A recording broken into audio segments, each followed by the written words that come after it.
Selamat pagi anak-anak. Jadi sesuai janji Ibu akan mengirimkan pembahasan tentang tugas dari impuls dan momentum.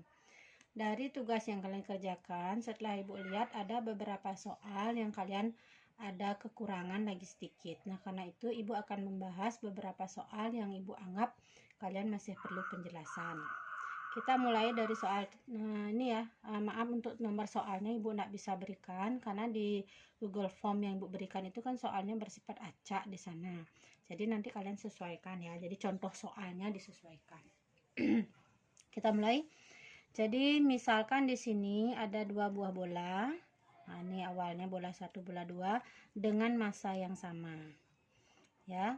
Kemudian kedua bola ini mempunyai kecepatan masing-masing seperti ini.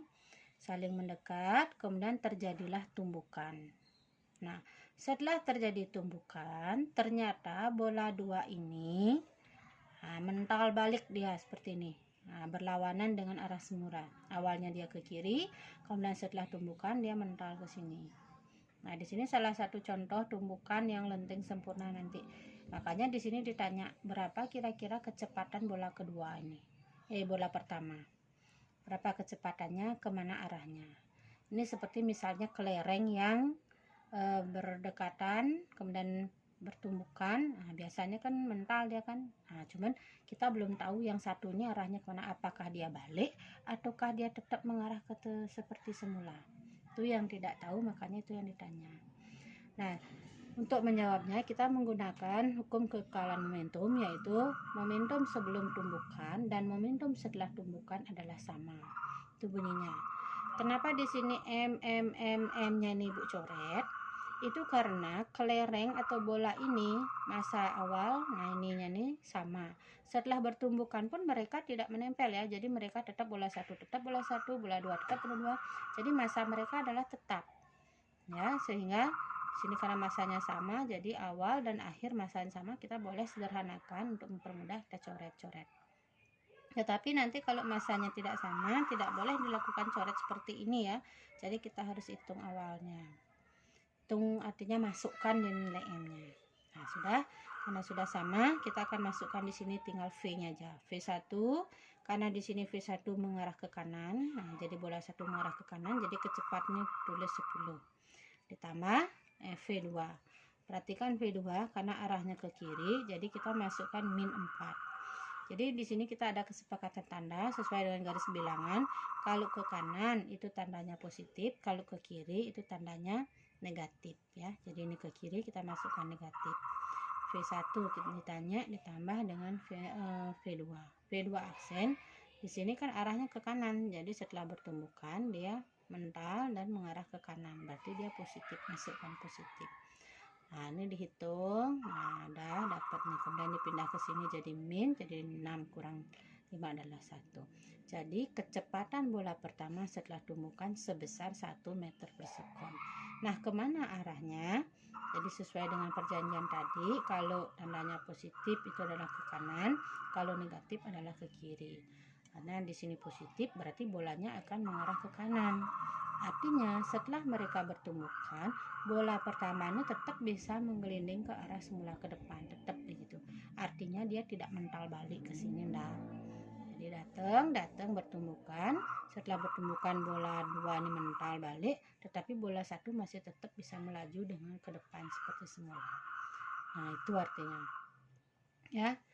Nah, baiklah kita akan lanjut untuk contoh soal berikutnya, itu adalah contoh soal yang tak lenting sama sekali.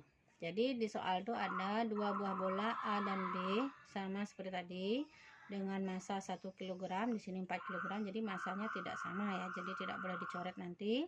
Kecepatan masing-masing sudah ada di sini. Artinya di sini sesuai dengan gambar, setelah bola A dan bola B bertumbukan, ternyata bola A dan bola B itu menempel jadi satu. Berarti dari bahasa soal seperti itu menempel jadi satu, jelas ini adalah tumbukan tak lenting sama sekali. Maka persamaan yang kita pakai adalah M1V1 ditambah M2V2 atau boleh MAVA ditambah MBVB, boleh begitu ya. Nah, jadi sesuaikan. Jadi karena tidak lenting pakai M1 tambah M2 V12 aksen. V12 aksen maksudnya kecepatan bola 1 dan bola 2 setelah tumbukan. Nah, di sini bola 1 dan bola 2 akan memiliki kecepatan yang sama karena dia menempel. Nah, kemudian yang ditanyakan berapa besar kecepatannya ini. Nah, di sini apakah dia mengarah ke kiri ataukah dia mengarah ke kanan, ini belum jelas. Setelah bertumbukan, kemanakah dia? Nah, berapa harga kecepatannya, kemana arahnya, itu yang kita cari. Jadi sesuai dengan tadi kita masukkan masanya 1 karena di sini kecepatan ke kanan masuk 2 positif, ditambah masanya yang kedua 4 di sini. Nah, kemudian kecepatan bola kedua itu udah ke kiri, kita masukkan min 1 karena memang kecepatannya dia 1 di sini. Min itu karena arahnya ke kiri. Masukkan masa 1, masa 2, 1 dan 4, V12. Jadi kecepatan setelah tumbukan. Jadi di sini dapat min 2, kemudian dapat 5 kg.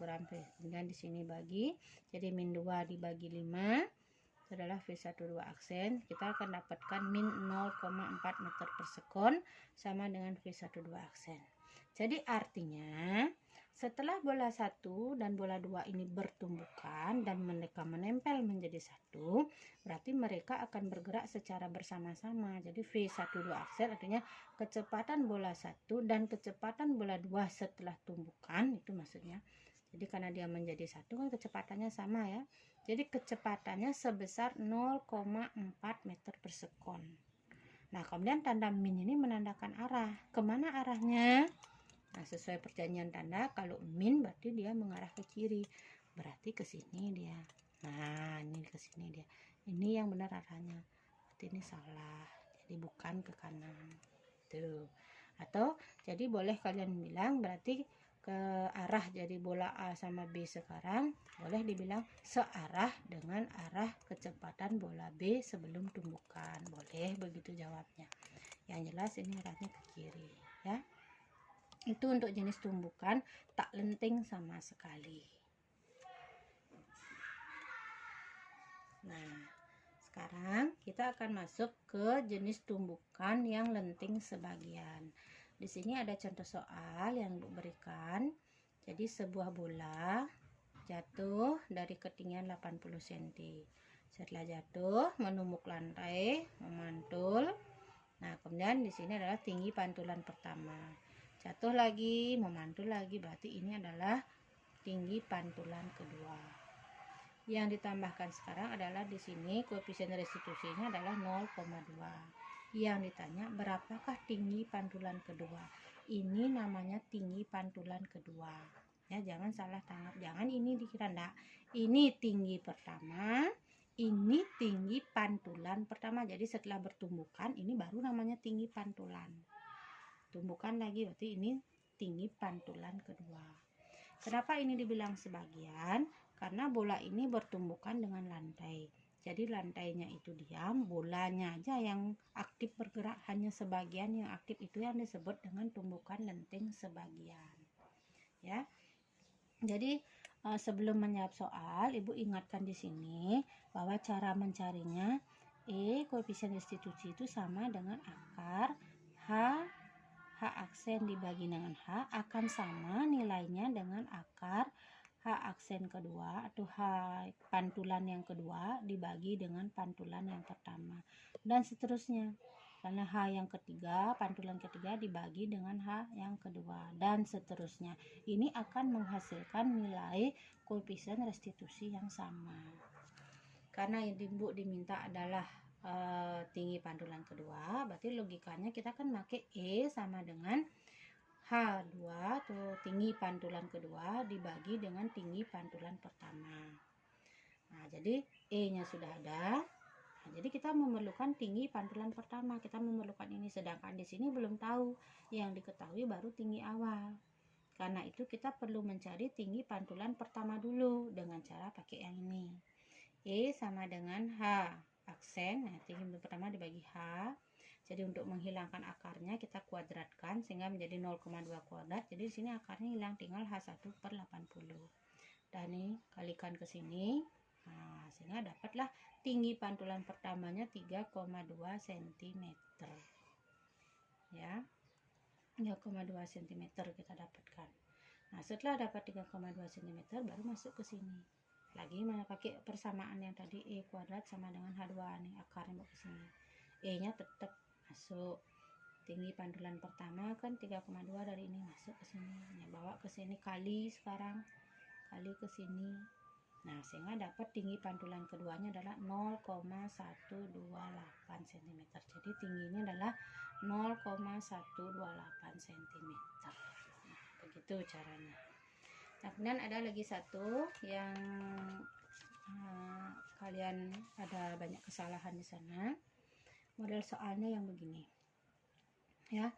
Jadi sebuah bola dijatuhkan dengan kecepatan 4 meter per sekon. Setelah menumbuk lantai, bola itu memantul dengan kecepatan 2 meter per sekon. Yang diminta adalah berapa koefisien restitusinya. Jadi cara mencari koefisien restitusi, kalau yang diketahui adalah kecepatan, itu bisa dicari dari sini. E sama dengan min VA aksen min VB aksen dibagi dengan VA min VB ini pakai. Nah, dalam hal ini bola ibu anggap adalah A, kemudian lantainya ibu anggap adalah B. Jadi VA aksen artinya kecepatan bola A setelah memantul, PB kecepatan lantai setelah memantul. Ini awalnya kecepatan bola A awal sebelum tumbukan, ini kecepatan dari lantai sebelum tumbukan. Jadi kita sudah bisa lihat di sini. Kecepatan bola A setelah tumbukan, berarti bola A jatuh menumbuk, setelah menumbuk memantul. Ini kecepatannya, berarti ini namanya V2 aksen. Kita masukkan 2. Min 0, kenapa 0? Karena lantai setelah tumbukan ya tetap diam di sini lantainya, makanya masukkan 0. Dibagi VA kecepatan A. Nah, ini bola A. Jatuh kecepatannya 4 meter per sekon. Kenapa ibu masukkan min di sini? Sesuai dengan perjanjian tanda juga. Tadi kalau ke kanan adalah positif, ke kiri adalah negatif. Berarti sekarang kalau ke bawah negatif, kalau ke atas itu adalah positif. Berarti ini kan bergeraknya ke bawah kan? Nah, ketika dia jatuh bergerak ke bawah, berarti kita pakai min. Kemudian pantulannya ini kan naik dia. Ini terlalu miring ibu buat, jadi kan jatuh, begitu jatuh memantul, pantulannya kan naik dia. Nah, jadi kalau naik berarti positif. Makanya nih pantulannya positif, jatuhnya min di sini. Nah, ini juga lantainya tetap 0 karena sebelum tumbukan dan setelah tumbukan ya lantai tetap diam. Ya 0, sehingga 2 kurang 0,2. Ini juga min 4, jadi 2 dibagi min 4 kan min 0,5, min kali min dapat 0,5. Jadi koefisien restitusinya adalah 0,5.